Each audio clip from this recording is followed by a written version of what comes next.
கெரியர்லேயோ லைஃப்லேயும் இது ஒரு முக்கியமான டைமாக நான் பார்க்குறேன். அதனால இந்த முடிவை நான் எடுத்தேன். அதுக்கு சப்போர்ட் பண்ணுவீங்க நம்புகிறேன். ஒரு தம்ஸ் அப் காமிச்சிங்கன்னா நல்லாயிருக்கும். Okay, thank you. அந்த ஒரு மாயையில் என்னை அப்படியே வச்சுருந்தாங்க. அதுக்கப்புறம் எனக்கு ஒரு மாதிரி கொஞ்சம் கஷ்டமாக இருந்தது. என்னடா இப்படி இருக்கேன்னு. படமும் சரியாக போல், தோல்வி அடைஞ்சுது.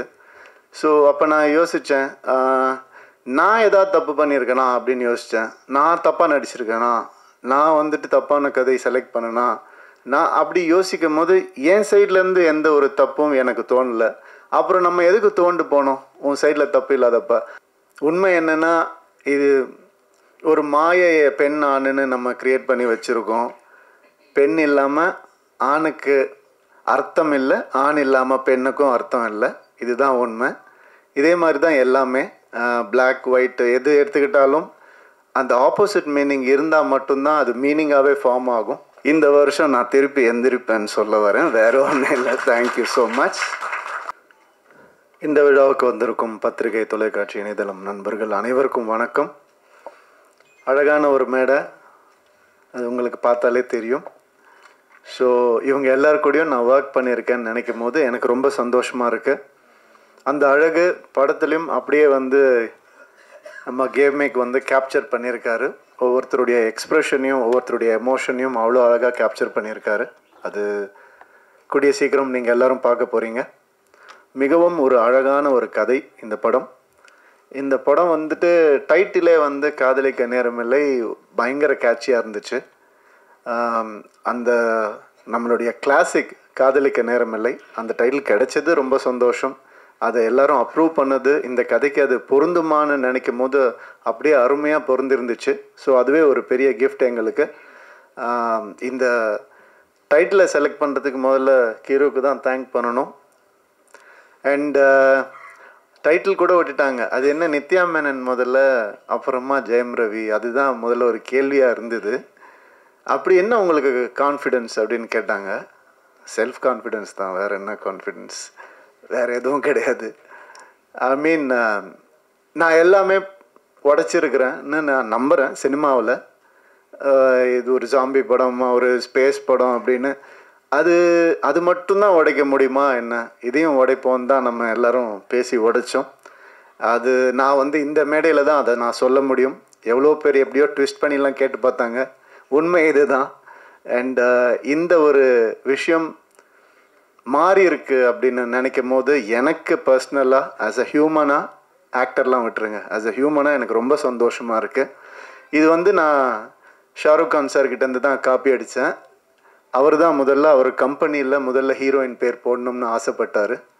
அதே மாதிரி நான் எப்போல்லாம் பெண் இயக்குனர்களோட நான் வந்து நடிக்கிறேனோ, அப்போ ஒர்க் பண்ணுறனோ, அப்போ எல்லாம் இந்த மாதிரி பண்ணோம்னு நான் நினச்சிட்ருக்கேன். அதுக்கு சப்போர்ட் பண்ணவங்க எல்லாருக்கும், என் ஃபேன்ஸுக்கு எல்லாருக்குமே ரொம்ப ரொம்ப நன்றி.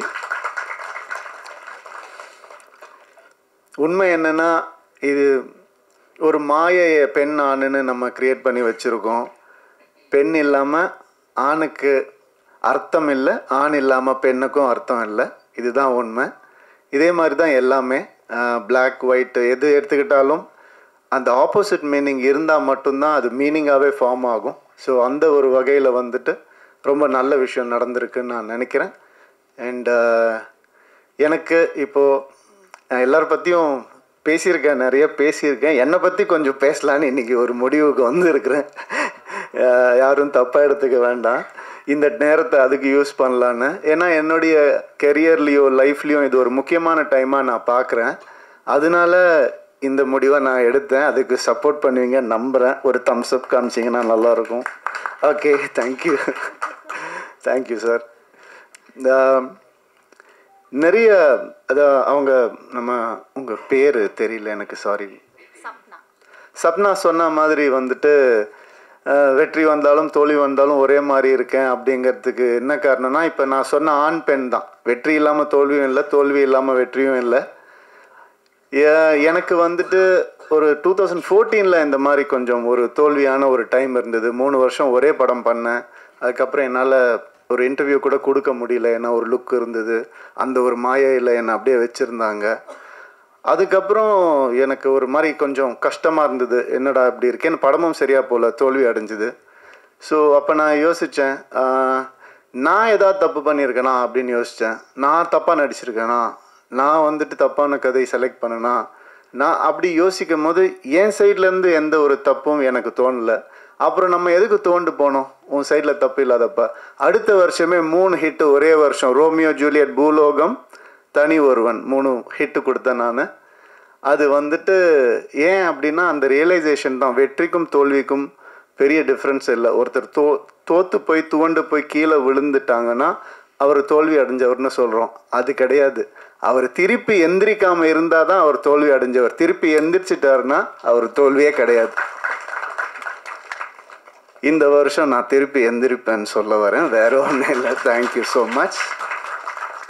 அதுக்கான நிறைய நல்ல படங்கள் ஒரு லிஸ்ட் என்கிட்ட இருக்குது, நல்ல லைனப்ஸ் என்கிட்ட இருக்குது, நல்ல திறமையான டைரக்டர்ஸ் என் கூட இருக்காங்க. அடுத்தது சுதா கொங்கரா மேம் கூட இன்னொரு படம் பண்ணுறேன், பெண் இயக்குனர். ரொம்ப சந்தோஷமாக இருக்குது. எனக்கு பெண் இயக்குனரை வேறு எப்படி அட்ரஸ் பண்ணுறதுன்னு தெரியல, அதனால அப்படி தான் நான் சொல்கிறேன். ஸோ அது ஒரு பெரிய டேர்ம் கிடையாது, டிரெக்டர், அவ்வளோதான். ஸோ இந்த மாதிரி நிறைய நல்ல விஷயங்கள் என் லைஃப்பில் நடந்துகிட்டு இருக்குது. ஒரு நல்ல மாற்றங்கள் நடந்துகிட்ருக்கு. கிளியராக திங்க் பண்ண முடியுது அண்ட் சந்தோஷமாக இருக்கேன். Thank you so much. காதலிக்க நேரமில்லை பற்றி கொஞ்சம் பேசிடுறேன். இந்த படம் வந்துட்டு